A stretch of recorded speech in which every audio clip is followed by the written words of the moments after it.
여러분, 가끔 방송에서 스타들의 애장품이나 성공한 드라마 속 주인공들의 액세서리나 의상 등 그들의 소유물을 아주 높은 가격에 경매에 낙찰되는 경우를 우리가 볼 수 있습니다.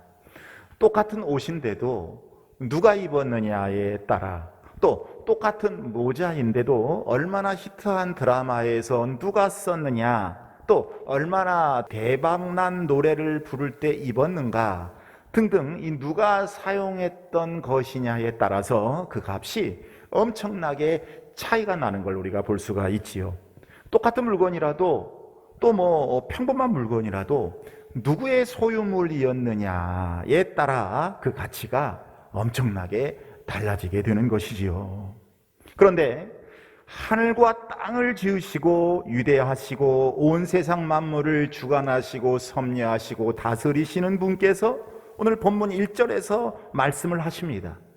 너는 내 것이라. 너는 내 것이라. 자, 우리 1절 말씀을 한번 읽어보도록 하겠습니다. 야곱아, 너를 창조하신 여호와께서 지금 말씀하시느니라. 이스라엘아, 너를 지으시니가 말씀하시느니라. 너는 두려워하지 말라. 내가 너를 구속하였고 내가 너를 지명하여 불렀나니 너는 내 것이라. 아멘. 너는 내 것이라. 김 집사는 내 것이라. 김 권사는 내 것이라. 이 장로는 내 것이라. 여러분, 우리의 진정한 가치를 말씀해 주는 말씀입니다. 여러분, 이 말씀은 우리에게 참 깊은 위로와 격려가 되는 말씀이에요. 우리가 힘들고 어려울 때에, 또 고난이 겹치기도 하고 그래서 살아갈 용기마저 우리가 잃어버릴 때에 여러분이 이 말씀을 암송하면서 깊이 묵상해 보십시오. 여러분 영혼에 아마 한 줄기의 빛이 비추어지는 것을 여러분들이 느끼게 될 것입니다. 여러분들의 속 사람이 강건해지는 것을 경험하게 될 거예요. 오늘 본문 1절 말씀은 바로 나는 누구인가에 대한 해답입니다. 나는 누구인가? 여러분은 누구입니까? 나의 근원, 나의 뿌리, 나의 근본, 나의 출처에 대해서 말씀하고 있는 거예요. 여러분, 사람이 자신의 뿌리를 아는 것은 참으로 중요한 일입니다. 내가 어디서 왔는가? 내가 어디서 생겨났는가? 예전에 우리 부모님들이 어린 아이를 키우다가 또 말을 안 들으면 이제 부모님이 화가 나서 이놈 새끼, 이 다리 밑에서 좋았지 너 왜 이렇게 엄마 아빠 자식인데도 말을 안 들어? 말 안 듣는 것 보니까 이 우리 엄마 아빠 자식 아니고만 너 다리 밑에서 주워왔어. 이렇게 말하는 경우도 있었지요. 여러분, 어른들은 그냥 아무 생각 없이 그런 말을 합니다. 그런데 아이들은 심각하게 받아들여요. 다리 밑에서 주워왔으니 부모 자식이 아니라는 거지요. 그래서 어떤 아이는 이 말에 충격을 받아서 가족들과 말도 안 하고 학교도 안 가고 밥도 안 먹고 계속 울면서 알아 누워버리는 그런 경우도 있어요. 여러분, 요즘에는 그런 게 많지는 않습니다만 예전에는 선생님이 가정 방문을 많이 했었지요. 선생님이 이제 학교에 안 오니까 아이에게 묻습니다. 애야, 너 왜 학교에 안 와? 이 아이가 대답을 하죠. 선생님, 저는 이 집 애가 아니래요. 어른들이 그러는데 저 다리 밑에서 주워왔대요. 엄마 아빠 자식이 아니래요. 이런 말을 합니다, 선생님에게. 이 말을 다 들은 엄마가 안 되겠다 싶어가지고, 애야, 아빠 등에 있는 점 있잖아. 너도 등에 점 있잖아. 아빠 자식이야. 엄마 자식이야. 이렇게 말하면 아이가 빙긋 웃으면서 기분이 쫙 풀어지고 자리에서 일어나지요. 자, 여러분, 이 별것 아닌 것 같지만 사람은 자신의 뿌리 이 부분이 약하면 정신적인 혼돈이 찾아올 수 있는 거예요. 그래서 어렸을 때 해외로 입양된 사람들 보면 나중에 자라게 되면 국내에 들어와서 자신의 뿌리를 찾잖아요. 그죠? 여러분, 성경을 보면 그것을 말씀하고 있어요. 그것을. 이 입양자들이 들어와 가지고 뿌리를 찾았을 때, 내가 우리 엄마 아버지가 어떤 분이었구나. 나는 뼈대에 있는 김씨집 자손이었구나. 이런 것을 알게 되면 그것으로 하여금 자신감을 얻게 되고 힘을 얻게 되지요. 뿌리의 역할이에요. 뿌리의 역할. 성경에 그 말씀을 하고 있는데 나는 알고 보니까 하나님이 창조하여 은혜를 입은 존재, 하나님의 것이라 라는 말씀이에요.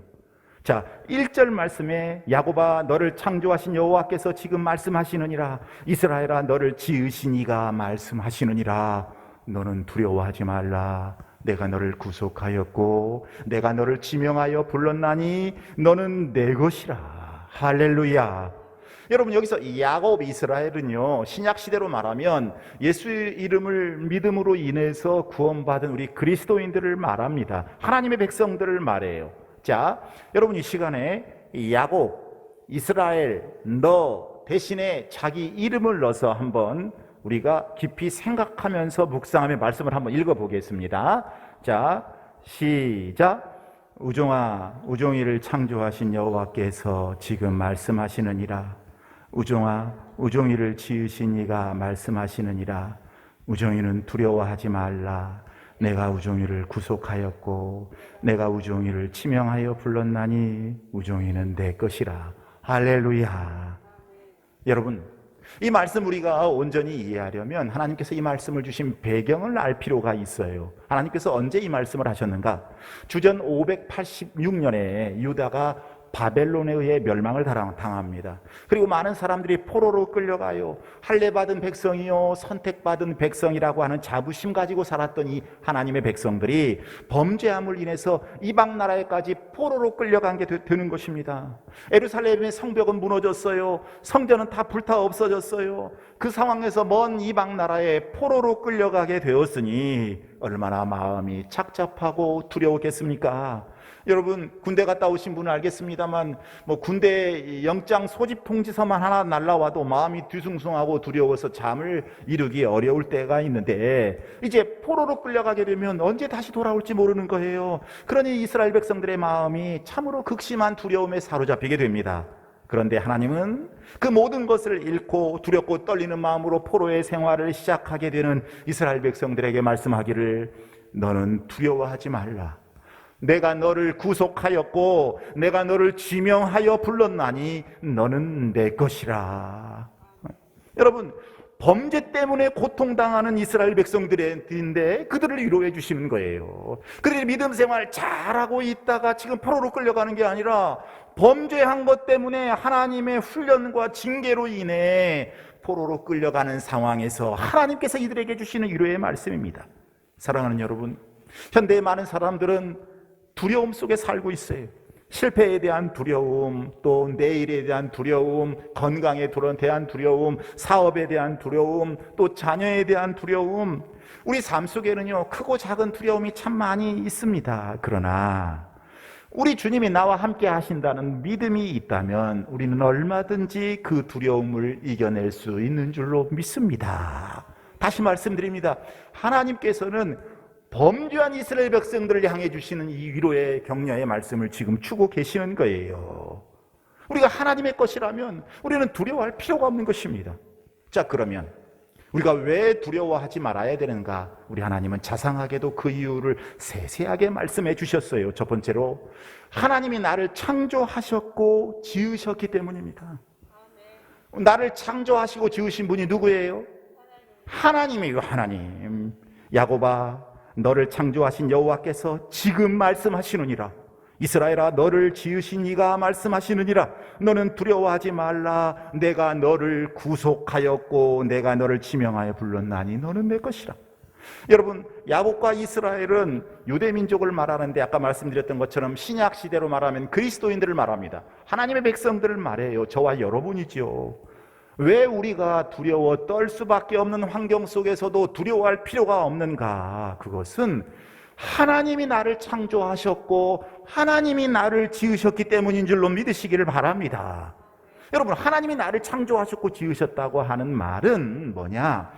오늘의 나를 있게 하신 분이 바로 하나님이시라는 거예요. 내 근본이 하나님께 있다는 거예요. 내 출처를 하나님이 만드신 일이라는 거예요. 하나님이 하신 일이라는 거예요. 사랑하는 여러분, 저와 여러분은요, 하나님의 형상대로 지음받은 하나님의 작품입니다. 작품. 하나님의 걸작품이에요. 걸작품. 여러분, 이걸 잊으시면 안 됩니다. 저희 집사람에 보면 저희 아이가 전화 오면 거기에 딱 걸작품, 하나님의 걸작품 이렇게 딱 떠요. 여러분들도 한번 핸드폰 그 이름을 좀 바꾸셨으면 어떨까 싶어요. 남편은 하나님의 걸작품 1, 그 다음에 아들은 하나님의 걸작품 2, 딸은 하나님의 걸작품 3, 볼 때마다 하나님의 걸작품, 하나님의 걸작품. 말씀을 여러분 깊이 묵상하시고 적용하실 필요가 있어요. 여러분, 저와 여러분은요, 공장에서 막 물건을 만들어내듯이 이 땅에서 태어난 사람들이 아닙니다. 상품이 아니라는 거예요. 창조주 하나님이 나를 지으셨고 조성하셨기에 지금 저와 여러분이 존재하고 있는 것입니다. 자, 여러분, 상품과 작품이 어떻게 다른지 기억하고 계시지요? 상품은 사고 팔기 위해서 대량으로 만들어진 여러 개의 물품 중에 하나입니다. 여러분, 붕어빵, 국화빵 다 상품이에요. 여러분, 이 컵도 똑같은 상품이 많이 있습니다. 그러나 작품은 그러지 않습니다. 작품은요, 작가의 혼이 담겨 있어요. 하나예요. 그리고 이 작가의 사랑과 정성이 듬뿍 담겨 있는 게 바로 작품입니다. 작가의 정신세계가 담겨 있고 작가의 의도가 이 작품에 실려 있어요. 그러므로 여러분, 작품을 보면 그 작가의 정신세계가 이해될 수 있어요. 동일한 작품은 이 세상에 없는 거예요. 작품은 오직 하나밖에 없는 것입니다. 마찬가지, 저와 여러분은 하나님의 형상대로 지음받은 이 세상에 하나밖에 없는 하나님의 작품인 줄로 믿습니다. 아무리 얼굴에 주름이 많아졌고 코가 낮아져 버렸고 눈이 와이셔츠 구멍처럼 조그만다고 할지라도 하나님의 형상대로 지음받은 참으로 존귀한 자가 저와 여러분인 거예요. 저와 여러분은 이 세상에 내팽겨치진 그런 사람이 아닙니다. 하나님이 나를 지으셨어요. 하나님이. 여러분, 저는 어렸을 때 국어, 산수, 체육, 음악 이런 거 다 잘해가지고 다 수수수인데 이 수를 맞기 어려운 게 하나 있었어요. 뭐냐면 미술입니다. 미술. 제가 그림을 참 못 그려요. 그림을. 그 타고난 그 소질이 없는 것 같아요. 여러분 중에도 아마 그림을 잘 그리는 분 계시고 못 그리는 분 계실 것입니다. 그러나 저와 여러분이나 그림을 그려가지고 내다 팔면 별로 살 사람이 그렇게 많지 않을 거예요. 혹 산다고 할지라도 그 그림의 가격은 아주 쌀 것입니다. 그런데 어떤 사람의 그림은요, 그 그림이 수백만 원, 수천만 원, 수십억을 호가하는 사람들이 있어요. 엄청나게 비싸죠. 제 친구 중에 우리나라에 아주 잘 나가는 점묘 화가가 있습니다. 이 점묘화라는 게 뭔가 점으로 그림을 그리는 거예요. 점으로 점점점점점 찍어가지고. 그래서 이 친구가 한때는 성령이 충만해질 때가 있었는데 그때 이 성화도 많이 그리고 그 다음에 십자가 이런 아주 은혜로운 모습들을 많이 그렸었습니다. 제가 그 친구에게 물었어요. 이 그림의 가격은 어떻게 결정이 되는가?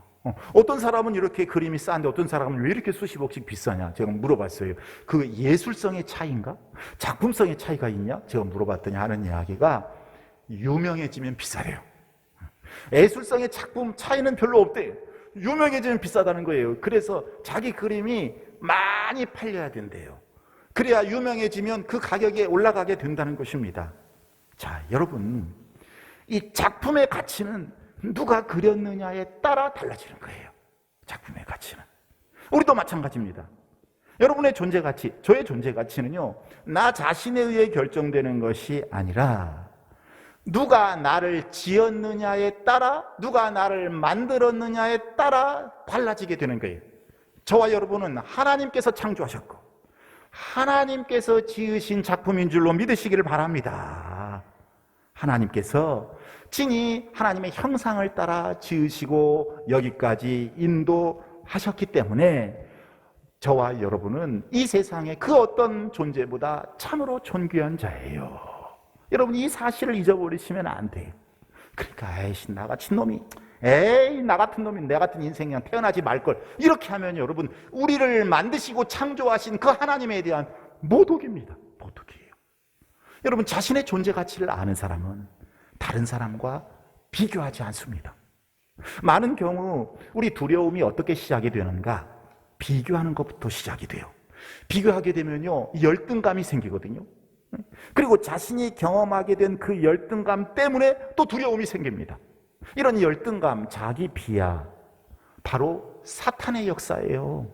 하나님을 의지하는 담대함이 아니라 두렵게 만드는 사탄의 전략이라, 그 말씀이에요. 여러분, 자신의 존재 가치를 아는 사람은 두려워하지 않습니다.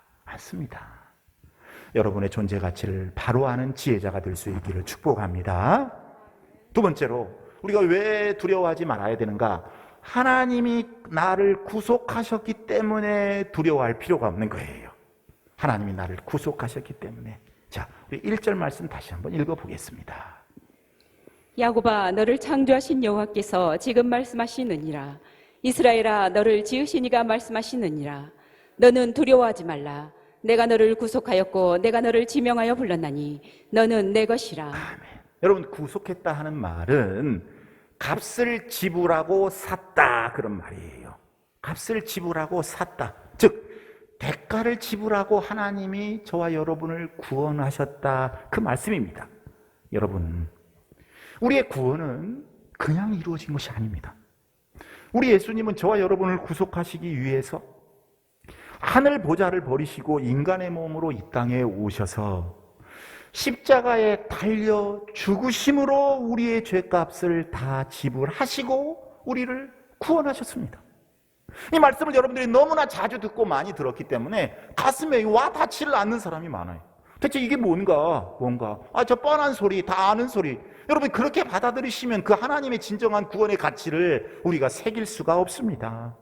주님께서 십자가에서 피 흘려 죽으심으로 그 자신의 피값을 주시고 그 예수님의 생명값, 목숨값을 주시고 죄와 죽음의 노예가 되어 있던 우리를 사신 거예요. 여러분, 얼마나 하나님이 저와 여러분을 사랑했으면 자기 아들을 십자가에 못 박혀 죽게 하시기까지 우리를 구원하셨겠습니까? 저와 여러분은 엄청난 가치, 이루 말로 표현할 수 없는 세상에서 가장 큰 가치, 우주 만물에서 가장 큰 가치를 희생하시고 산 존재가 바로 저와 여러분인 줄로 믿습니다. 그러므로 죄와 죽음의 법에서 해방된 사람은 죄의 권세, 죽음의 권세를 두려워하지 않습니다. 사탄을 두려워하지 않아요. 고난을 두려워하지 않아요. 어떤 어려움도 두려워하지 않은 것입니다. 여러분에게 모쪼록 두려움이 없기를 바랍니다. 하나님께서 여러분을 구속하셨음을 꼭 기억할 수 있기를 바랍니다. 그냥 구속한 것이 아니에요. 이 우주 만물에서, 세상에서 가장 중요한 가치, 예수님의 목숨, 피값을 주시고 구원하신 걸작품들이 저와 여러분임을 여러분 꼭 기억할 수 있기를 바랍니다. 세 번째로, 왜 두려워할 필요가 없는가라고 주님께서 자상하게 말씀하신 부분, 하나님이 나를 지명하여 하나님의 소유로 삼으셨기 때문입니다. 나를 지명하여, 너는 내 것이라. 너는 내 것이라. 여러분, 우리가 신앙 안에 들어와 살면서도 하나님이 너는 내 것이라고 하는 의미를 모르고 살아가는 사람들이 참 많습니다. 근데 본문은 뭐라고 말씀하는가? 내가 너를 구속하였고 내가 너를 지명하여 불렀나니 너는 내 것이라. 위대하신 하나님의 확신입니다. 지엄하신 하나님의 선포입니다.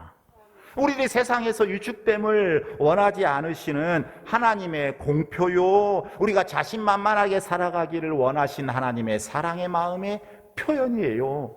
너는 내 것이라. 우리 주님이 지명하신 것입니다.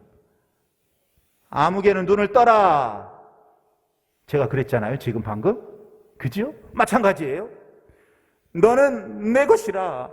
김아무개는, 이 아무개는, 최아무개, 너는 내 것이라. 하나님이 지명을 하신 거예요, 지명. 그래서 이 말씀은 우리 그리스도인들이 세상을 누구보다도 자신 있게 살아야 할 이유가 되고 근거가 되고 권위가 되는 말씀이에요. 자, 여러분, 만약 내 자식이 세상에서 왕따 당하고 따돌림 당하고 얻어맞고 집에 들어왔어요. 부모의 속이 어때요? 막 상하겠지요. 그때 야 이놈아, 너만 맞기만 하냐, 때리기도 해야지, 고함을 칠 수도 있습니다. 그러면 어떤 애는 그렇게 말해요. 엄마, 나보다 훨씬 더 힘이 세. 아이의 고민이지요. 그럼 물어뜯기라도 해야지.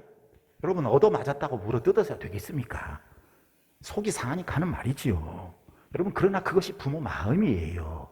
오늘 본문 말씀을 보면 이스라엘 백성들이 바벨론 포로로 끌려가서 기죽어 살고 있습니다.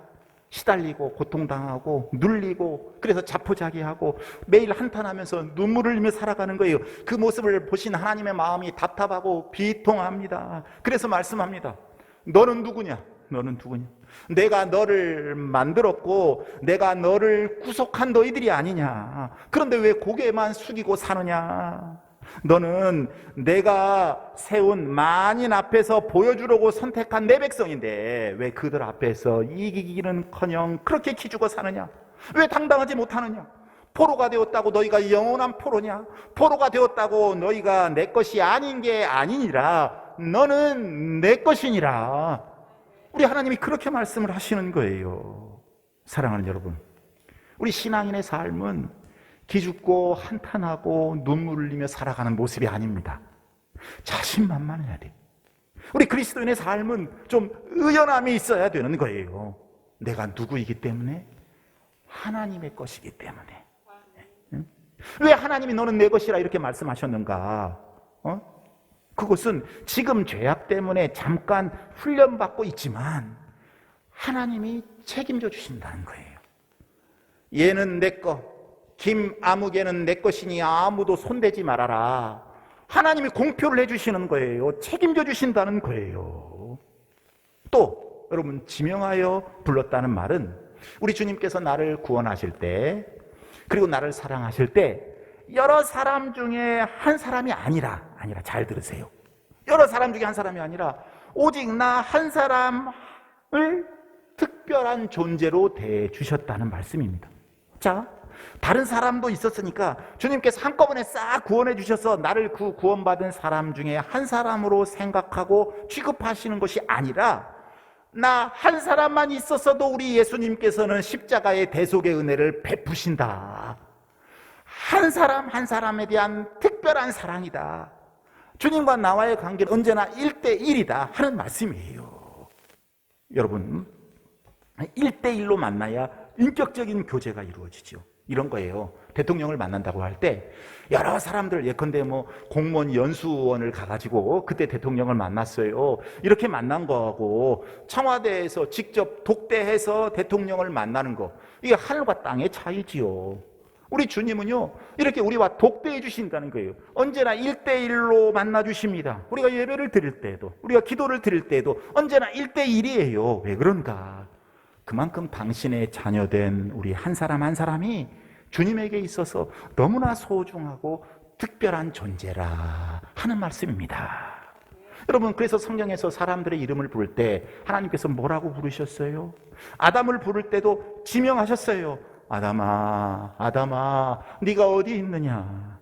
사무엘아, 사무엘아. 삭개오를 부를 때도 삭개오야, 나무에서 내려오라. 나다나엘을 부르실 때도 마찬가지고, 한 번도 이름을 가르쳐 드린 적이 없지만 주님은 그들의 이름을 부르면서 만나 주셨습니다. 바울이 다메섹 도상에서 사울을 만날 때도 사울아, 사울아, 네가 어찌하여 나를 핍박하느냐, 나를 박해하느냐, 이렇게 말씀하셨어요. 마찬가지로 주님은 저와 여러분을 부르실 때 저와 여러분의 이름을 지명하여 부르신다는 사실. 왜? 하나님의 소유임을, 그러니 그 누구도 건들 생각하지 마라. 내가 이 사람은 책임져 주는 존재다 라고 하는 사실을 말씀하시기 위함입니다. 그러므로 여러분, 두려워하지 마시기를 바랍니다. 자, 우리 길게 말씀은 못 드리고 네 번째 마지막입니다. 전능하신 하나님이 나와 함께 하시기 때문에 우리가 두려워할 필요가 없어요. 성경에서 그렇게 말씀하시고 있습니다. 오늘 2절 말씀 읽어보도록 하겠습니다. 내가 물 가운데로 지날 때 내가 너와 함께 할 것이라. 강을 건널 때 물이 너를 침몰하지 못할 것이며 내가 불 가운데로 지날 때 타지도 아니할 것이요 불꽃이 너를 사르지도 못하리니. 아멘. 사랑하는 여러분, 하나님께서 지명하셔서 그 지명 때문에 부르심을 받고 하나님의 소유된 사람들도 이 세상을 살아가는 동안에 고난과 어려움을 겪기도 합니다. 그래서 오늘 방금 2절에 보면 물 가운데로 지난다는 말씀도 있고 불 가운데로 지난다는 말씀도 나와요. 여러분, 물 가운데로 지난다고 하는 말씀은 이스라엘 백성들이 홍해를 건넌 사건을 말합니다. 그리고 불 가운데로 지난다는 말씀은 다니엘의 세 친구 사드락, 메삭, 아벳느고가 7배나 뜨거운 풀무불 속에 던짐을 당한 사건을 의미합니다. 여러분, 하나님의 사람에게도 물 같은 시험이 있고 불 같은 시험이 있을 수 있어요. 물을 건너야만은 인생의 어려움도 있을 수 있고 불 속을 들어가야 되는 그런 경우도 있을 수 있다 하는 사실입니다. 그러나 중요한 것은 물과 불이 아니에요. 시험이 중요한 것이 아닙니다. 물 가운데로 지날 때에, 불 가운데로 행할 때에 우리 주님이 함께 하신다는 사실이 중요함을 여러분 꼭 기억할 수 있기를 바랍니다. 이스라엘 백성들이 어떻게 홍해를 건넜습니까? 여러분 그 부분을 어떻게 잊고 있습니까? 뒤따라온 애국 군대 다 물속에 수장되어 버렸지만 하나님은 홍해에 큰 바람을 일으키사 그 많은 홍해 물이 벽이 되게 하시고, 그래서 그 땅을, 바다를 육지처럼 이스라엘 백성들로 하여금 건너가게 하셨습니다. 그랬잖아요. 여러분 사드락과 메삭과 아벳느고가 7배나 뜨거운 풀물 속에 던짐을 당했지만 그 풀물 속에서도 머리털 하나 상하지 않았습니다. 왜 그랬을까요? 주님이 그곳에 함께 하셨기 때문입니다. 할렐루야. 기억하십니까? 사드락, 메삭, 아벳느고가 세 사람만 들어갔는데 나중에 보니까 네 사람이 있더라는 거지요. 사랑하는 여러분, 하나님의 사람에게도 고난, 어려움 얼마든지 있을 수 있어요. 그러나 하나님의 사람은 주님이 나와 함께 하심을 믿고 주님을 의지하고 바라봄으로 어떤 고난 속에서도 주님께로 가까이 나아갑니다. 그러면서 성숙해지고 성장해지고 자라나서 우리 하나님과 영생하는 하나님의 그 온전한 형상을 회복하게 되는 것입니다. 여러분 골프공을 아시죠? 골프공. 여러분 골프 치시는 분들은 아시겠습니다만 원래 골프공이 처음에는 이렇게 매끄럽게 되어 있었다고 그래요. 그러나 공이 이 매끈한 것보다 조금 울퉁불퉁하고 거칠어야 공이 더 멀리 나가더래요. 그래서 이 골프공을 바꿨답니다. 울퉁불퉁하게, 거칠거칠하게 만들었대요. 사람도 그렇습니다. 여러분 매끈하고 순탄한 삶보다 거칠고 고통스러운 경험들을 거쳐서 그 사람이 훨씬 성숙하고 능력 있는 축복의 사람이 되는 것입니다. 그래서 하나님이 때로 우리를 더욱 위대한 사람으로 만드시고자 우리에게 어려움과 짐을 허용해 주시는 거예요. 여러분 그러니 말씀을 기억하시고 그럴 때마다 낙심하지 않고, 그러니까 믿음의 눈을 떠서 나와 함께 하시는 주님을 바라볼 수 있기를 바랍니다. 우리 눈에 보이지는 않지만 주님은 언제나 우리 곁에 계시고 우리와 함께 해주십니다. 그리고 우리로 하여금 그 고난을 이길 수 있도록 힘과 믿음도 허락해 주시는 줄로 믿습니다. 여러분 기억하십니까? 독수리가 집을 어디에다가 지어요? 저기 낭떠러지 바위 위에다가 짓습니다.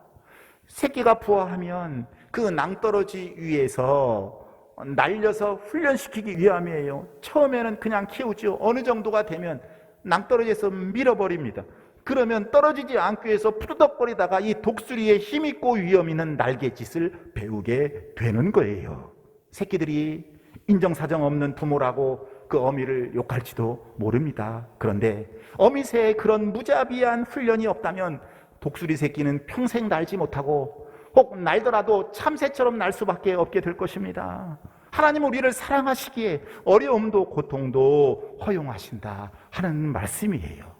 한 선교사가 아프리카로 선교를 떠났습니다. 하루는 원주민들과 강을 건너는데 원주민들이 한결같이 가슴에 큰 돌을 안고 건너가는 거예요. 이상하다 생각하면서 그냥 가려고 하니까 한 원주민이 큰 돌을 가슴에 안겨줬습니다. 바위 같은 돌을. 근데 강 중간쯤 가니까 이 강물이 막 굉장히 세졌어요. 그런데 가슴에 안은 이 돌 무게 때문에 흔들리지 않고 무사히 건너갈 수 있더랍니다. 여러분 때로 하나님이 우리에게 이 짐을 주십니다.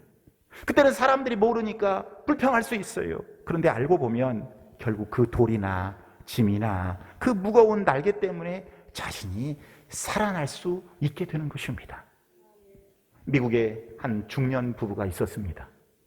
아내의 시력이 너무 나빠서 수술을 했는데 그만 잘못돼가지고 실명을 하고 말았어요. 그 남편이 매일같이 아내의 직장까지 아내를 출근시켜주고 자기 출근하고 또 퇴근 시간에 퇴근시켜주고 함께 집으로 돌아오고 이렇게 했습니다. 그런데 어느 날 갑자기 남편이 아내에게 직장이 너무 머니까 당신 저렇게 출퇴근 다 시켜주면서 내가 하려니까 너무 힘들다고 혼자 출근하라고 말을 하는 거예요. 이 말에 남편에 대해서 너무 섭섭해졌어요. 사랑하는 남편이 그런 말을 한 것에 대해서 배신감까지 느꼈습니다. 그리고는 이를 악물고 내가 살아야 되겠다. 그 다음 날부터 혼자 출근하기 시작을 했습니다. 지팡이를 짚고 더듬더듬 거리면서 버스를 타고 하면서 정말로 많이 넘어지기도 하고 무릎이 까져서 피가 흘려지기도 하고 울기도 하면서 혼자 다니는 훈련을 열심히 하기 시작을 했어요. 그렇게 어느 정도 세월이 흘러서 약 2년쯤 지난 어느 날 버스 운전기사가 이 부인에게 이런 말을 하는 거예요. 부인은 참 복도 많소. 매일 남편이 버스에 함께 앉아 있어주고 부인이 직접 건물에 들어가는 그 순간까지 뒤를 향해서 지켜보다가 등 뒤에 손을 흔들어주는 그런 보이지 않는 격려를 해주는 남편이 있으니 참 복 있는 사람이요. 이 말을 들은 부인이 울음을 터뜨리고 말았다고 하지요. 남편은 2년 동안 아내 몰래 그녀를 지켜주기 위해 동행하고 있었던 것입니다. 아내를 위해서 한 일입니다. 사랑하는 성도 여러분, 하나님이 안 보이는 것 같아도 이처럼 우리를 지키시고 보호해 주십니다. 졸지도 않으시고 주무시지도 않으시고 우리와 항상 함께 하시는 분이 저와 여러분을 위해 사랑하는 독생자들의 목숨을 주신 우리 하나님 아버지이심을 믿습니다. 하나님의 눈은 지금도 저와 여러분을 향하고 계십니다. 그래서 시편 46편 1절에서 3절은 이렇게 말씀을 합니다. 한번 읽겠습니다. 하나님은 우리의 피난처시요 힘이시니 환난 중에 만날 큰 도움이시라. 그러므로 땅이 변하든지 산이 흔들려 바다 가운데에 빠지든지 바닷물이 솟아나고 뛰놀든지 그것이 넘침으로 산이 흔들릴지라도 우리는 두려워하지 아니하리로다. 셀라. 아멘. 말씀 마칩니다. 여러분 중에 혹시 지금 홍해의 인생을 만나시거나 인생의 풀물불을 만나신 성도가 계십니까? 근심하지 마십시오. 두려워하실 필요가 없습니다. 그 물과 불은 우리를 삼키려는 불이 아니요, 우리를 더욱 위대하고 성숙하고 복 있는 사람으로 만드시려고 하나님이 허락하신 어려움일 뿐입니다. 그러므로 여러분들의 문제 앞에서 좌절하지 마시고 믿음의 눈으로 나와 함께 하시는 주님을 바라보시기를 바랍니다. 그리고 그 주님을 의지하시기를 바랍니다. 문제가 커서 문제가 아니라 주님을 의지하지 않음이 문제인 거예요. 다윗의 고백 시편 56편 3절에 보면 내가 두려워하는 날에는 주를 의지하리이다. 혹 두려움이 엄습해 올 때 더욱 주님을 의지하시기를 바랍니다. 주님을 바라보시고 주님을 의지하심으로 여러분 성숙하고 성장하고 복의 복을 받는 은혜의 성도, 축복의 성도가 다 되시기를 살아계신 예수님의 이름으로 축복합니다.